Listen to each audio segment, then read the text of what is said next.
Now, if you're proud of whatever you drive, no matter whether it has 4 or 8 cylinders, and you're like me, I'm pretty sure you've heard this before. What are you gonna do with a 4-cylinder? Why don't you just get like a V6 or a V8 like a normal person? So that way you can actually get power out of it.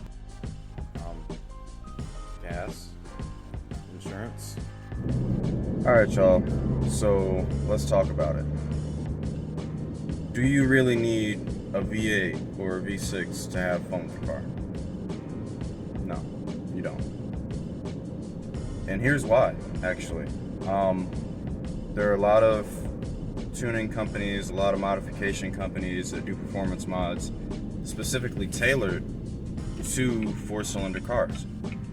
So if you look at places like ZZP, they actually do a really good job of like pushing a lot of power out of Ecotech engines, for example.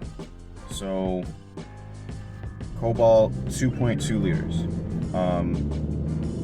SS Cobalt's really just basic 2.2 liters also. They have a lot of different stage kits for performance mods and stuff for those. So like exhausts, tunes, turbos, intercooler related stuff, pretty much anything that you would ever possibly need to build one of those engines, you can go through them to do it.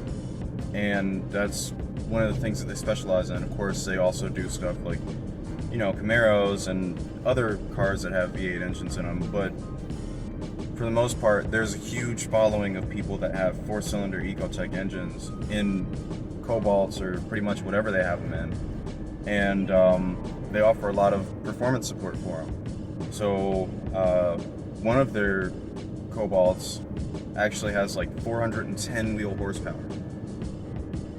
So it's got like twice the horsepower of this Impala that I'm driving right now, and it's got so much less weight. It's still front wheel drive, but that doesn't mean you can't have fun with it. And it certainly, obviously doesn't mean that you can't squeeze power out of a 4-cylinder engine. It's a prime example of that. That was a Civic that gapped a Hellcat. Now, granted, it took a lot of time and money to get that Civic to where it was to be able to do something like that to a Hellcat, easily one of the most powerful production cars on the road right now. But it's another prime example that you don't need a V8, you don't need an RT, you don't need a Hellcat, you don't need the 392, you don't need a Scat Pack, or any of that to really have fun with the car. And this also includes rear-wheel drive cars as well, because there are some rear-wheel drive cars that are nowhere near the power limits of Hellcats or any of those Dodge cars, even certain Camaros.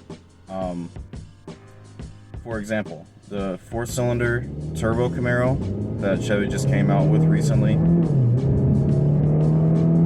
I think it's only pushing like 275 horsepower, which isn't a lot for the car that it is. Should they have done it? Are they going to sell a lot of those? I don't know, but it's interesting to see. Another prime example. Mercedes just came out with a 4-cylinder engine. Not that it's the first one that they've ever had, but they came out with it, and I think it's pushing a little over 300 horsepower. And all of these facts that I'm giving you guys right now is completely disregarding the fact that some engines actually have really strong internals for boosting up power. So some 4-cylinder engines, obviously you're going to have to do things like get a new camshaft, port cylinder heads, swap out pistons and stuff like that for stronger material.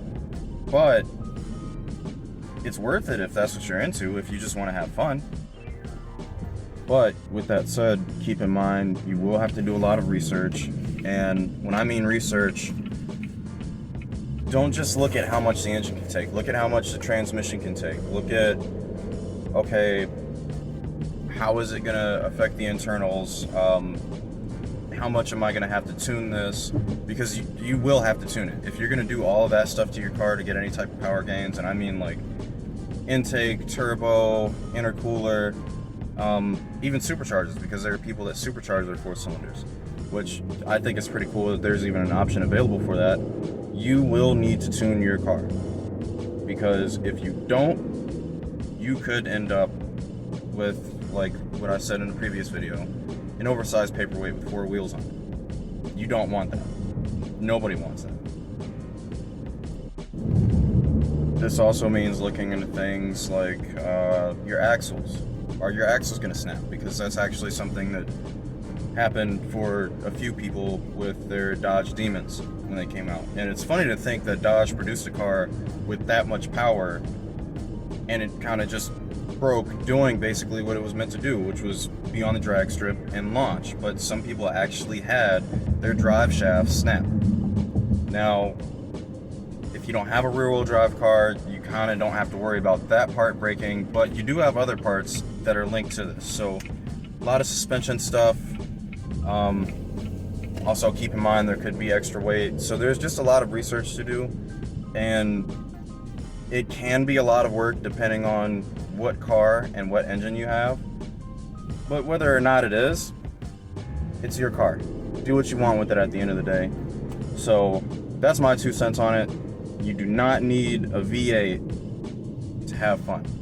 If you have a 4-cylinder or a V6, you're cool. You just gotta reach out there and find the information.